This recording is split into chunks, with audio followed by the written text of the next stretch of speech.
Ya, selamat datang teman-teman di video modul atau tutorial mata kuliah pemrograman objek 1. Kita pakai bahasa pemrograman Java di sini. Masih dengan saya Gelar Aditya Pratama dan saya buat video ini untuk Politeknik Fiksi Ganesha Bandung. Di video keempat atau pertemuan keempat ini kita akan bahas tentang input data.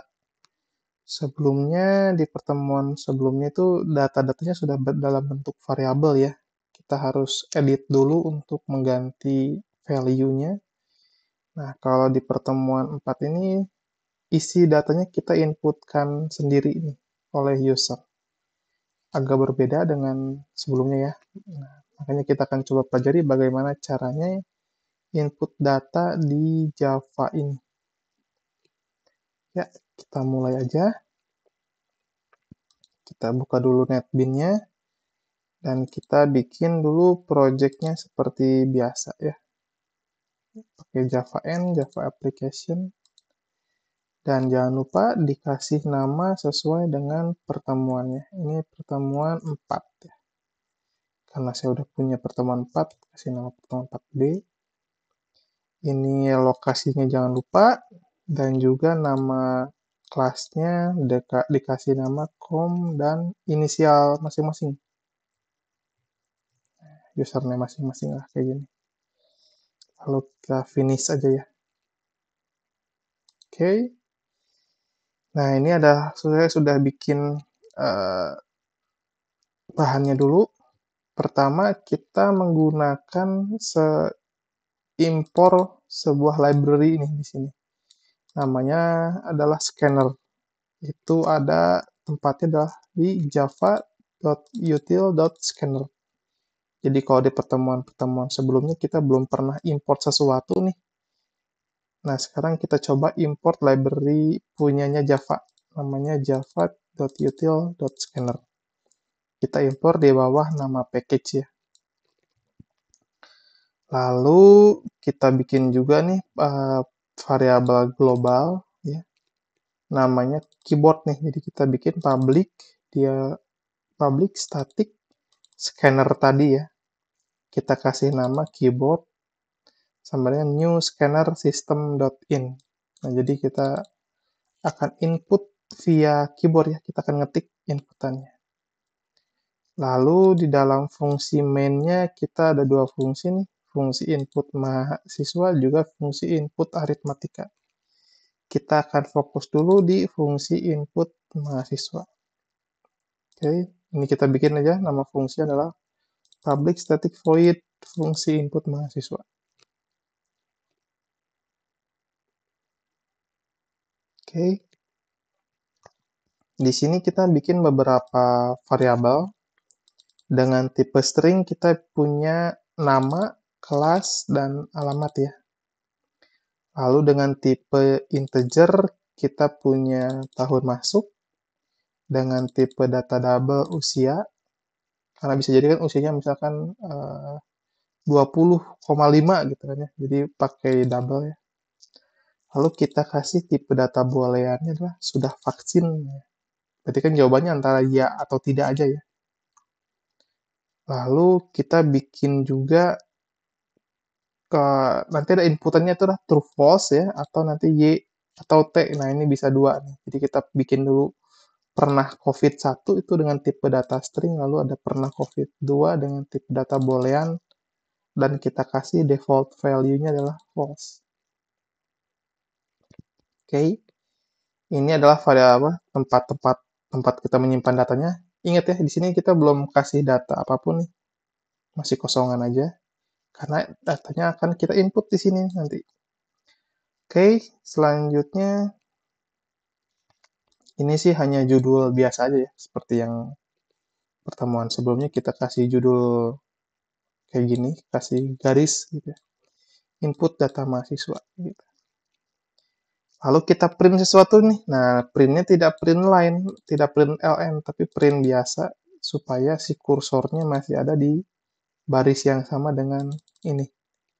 Jadi kita print nama titik 2. Setelah itu kita siapkan adalah variabel kosong kita dengan namanya ini nama ya, sama dengan keyboard.nextLine. Nah, dia akan menangkap apapun yang kita ketikkan, gitu kan, pakai kata-kata nextLine seperti ini. Lalu data itu disimpan dalam variabel yang namanya nama. Selanjutnya kita punya kelas ya. Print kelas ini. Lalu variabel kelas sama dengan keyboard.nextLine juga. Sama seperti alamat, juga nextLine.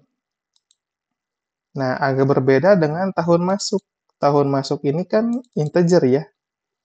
Jadi tahun masuk sama dengan, ininya sih sama, keyboard.nextLine-nya, tapi adalah hasil yang diinputkan kita coba masih berupa string ya, masih berupa teks.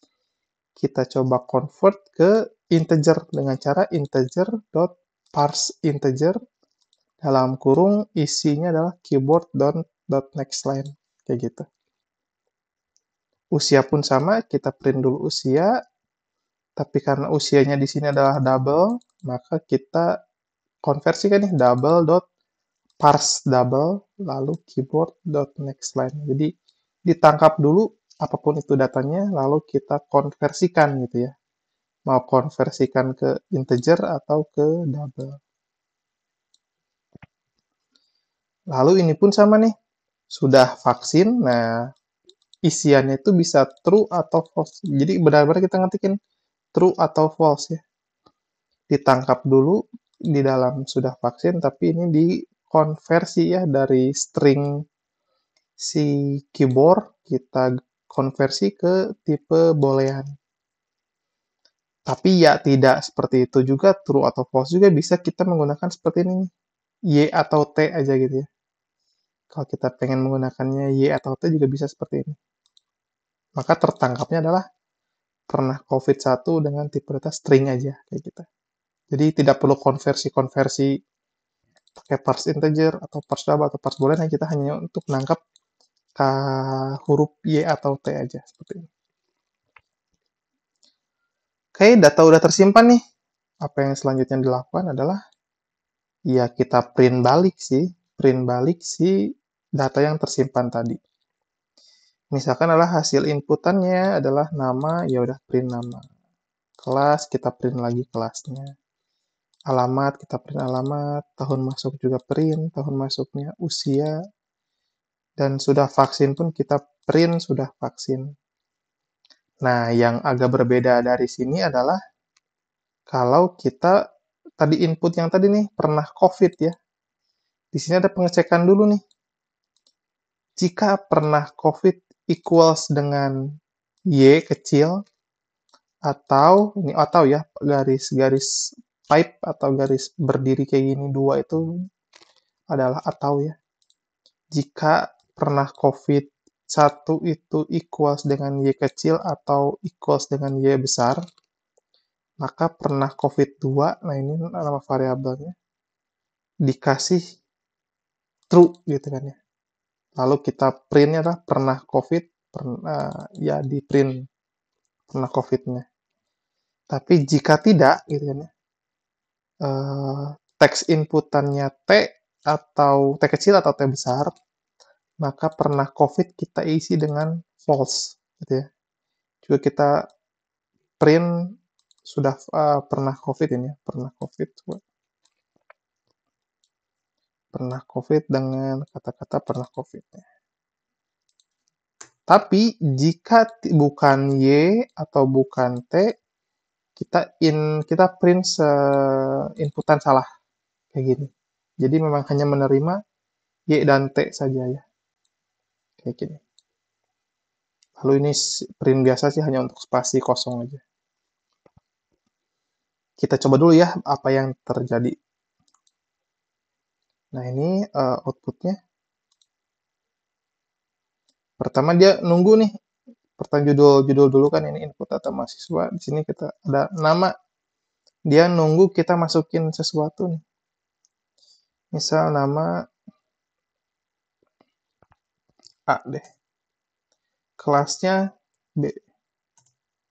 alamat C, tahun masuk misalkan 2019. Usia jadi 20,5 gitu kan ya.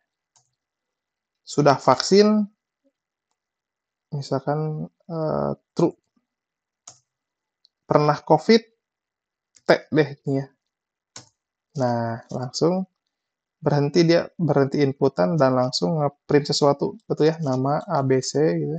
Namanya A, kelasnya B, alamatnya C, tahun masuknya segini, usianya segini, sudah vaksin, true, pernah COVID, false. Walaupun kita hanya menggunakan T ya, tidak ya.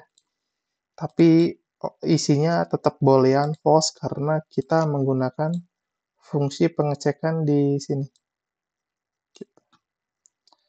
Kita bisa ulangi lagi aja sekarang. Kalau kita ulangi, seki, tahun masuk 2020, usia 19,1 misalkan. Sudah vaksin, false aja deh kita. Pernah COVID, nah sekarang kita ganti kata-katanya tidak Y, tidak T, misalkan B gini kan. Apa yang terjadi? Nah, sudah vaksinnya tetap false ya, karena kita isi false. Tapi untuk pernah COVID-nya, inputan salah. Betul ya, karena dia hanya menerima inputan Y atau T saja. Tapi untuk yang ininya, inputan salah. Muncul di sini. Oke, ini dapat dipahami untuk input data mahasiswa. Selanjutnya, kita mau coba fungsi yang kedua adalah fungsi input aritmatika. Kita ngitung-hitungan ya. Oke, fungsi aritmatika, jadi kita bikin variabel nih. Angka 1, angka 2, hasil, dan ini ada string fungsi nih. Jadi ini judul seperti biasa dulu ya. Nah, di sini kita masukin dulu, ditanya nih angka satunya berapa gitu ya. Maka dia akan menyimpan data di variabel angka 1. Si keyboard next line-nya dikonversi jadi double ya. Lalu ditanya juga nih, angka 2-nya berapa? Disimpan dalam variabel angka 2, keyboard inputnya dikonversi jadi double juga. Nah, baru nih kita ada kayak pertanyaan gitulah, 1, 2, 3, 4 gitu ya. Tambah, kurang, kali, bagi. Kita disuruh pilih nih, fungsi aritmatikanya kita pilih dari angka-angka ini. Gitu ya. Lalu simpan dalam variabel fungsi. Nanti angkanya aja yang kita simpan. Nah, baru dicek nih. Jika fungsi yang tadi diinputkan, misalkan equals-nya dengan 1, ya, yang kita input tadi 1, maka hasilnya adalah angka 1 ditambah angka 2. Lalu kita print aja nih, seperti biasa hasilnya. Tapi jika 2 kurang, berarti hasil itu adalah angka 1 dikurangi angka 2. Gitu. Jika kita pilih 3, gitu ya, maka hasil sama dengan angka 1 dikali. Kali itu pakai bintang ya. Kalau pilihnya 4, bagi nih. Oh, kalau bagi pasti ini. Sorry. Kalau bagi itu pakai ini. Disimpan di hasil lalu di print. Tapi jika yang diinputkan itu tidak 1, tidak 2, tidak 3 atau 4, maka akan muncul nih pilihan fungsi aritmatika salah. Oke, kita coba aja ya. Tapi sebelumnya kita disable dulu yang ini. Supaya tidak mengganggu dulu. Oke, kita coba jalankan. Nah, jadi langsung ke input data aritmatika. Angka satunya misalkan saya pengen kayak tadi deh ya. Misalnya ini 7. Angka 2-nya 3,14. Nah, tambah, kurang, kali, bagi. Saya pengen dikurangi deh gitu ya. Pilih 2. Lalu enter. Nah, hasil 7 kurangi 3,14 adalah 3,86. Betul ya? Kita coba lagi. Angkanya sekarang 10. Ininya 2,5 deh gitu ya. Lalu fungsinya saya pengen dibagi. Harusnya 4 ya. Oke, betul. Hasil 10 bagi 2,5 adalah 4,0. Jadi sekarang kita sudah bisa dinamis nih. Kalau sebelumnya kita masih statis ya, data-datanya itu kita simpan dalam sebuah variabel. Tapi kalau sekarang si data-datanya kita bisa input sendiri, jadi bisa lebih dinamis penggunaannya. Bahkan fungsi-fungsinya pun kita bisa pilih di sini. Oh ya, kalau kita gagal dulu nih ya, ini bebas aja. Nah, pengen yang bukan dari ini, misal 5 kan tidak ada pilihannya tuh 5. Kita enter, nah dia akan muncul fungsi pilihan fungsi aritmatika salah. Karena memang tidak ada ya di sini. Di fungsi pengecekan pun tidak ada.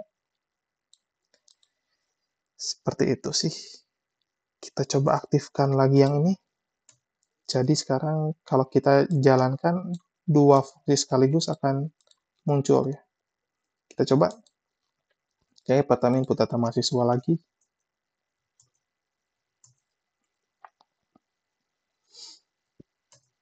Ini usia. Ini sudah vaksin false. Sudah COVID ya. Oke, ini hasilnya betul ya. Apa yang kita inputkan muncul juga. Sekarang aritmatika agak besar deh. 77. Angkanya keduanya adalah 5. Kita pengen dikali. Oke, hasilnya adalah seperti ini. Dan selesai. Jadi, ya seperti inilah intinya kita menggunakan scanner untuk input data ya. Juga kita kombinasikan dengan fungsi if dan fungsi aritmatika. Jadilah hasilnya seperti ini. Oke, goalnya mungkin hanya itu. Goal untuk pertemuan keempat ini ya. Goalnya adalah menggunakan library scanner dari si Java. Java Util Scanner. Dan juga digabungkan dengan fungsi if dan fungsi perhitungan aritmatika. Dan hasilnya adalah seperti ini. Kita bisa menggunakan data dinamis. Oke, mungkin dapat dipahami sama teman-teman semua. Goal pertemuan keempat kita sudah tercapai. Mungkin kita akhiri video keempat ini. Dan kita akan bertemu di video selanjutnya dengan materi yang berbeda. Dengan saya Gilar Aditya Pertama, terima kasih.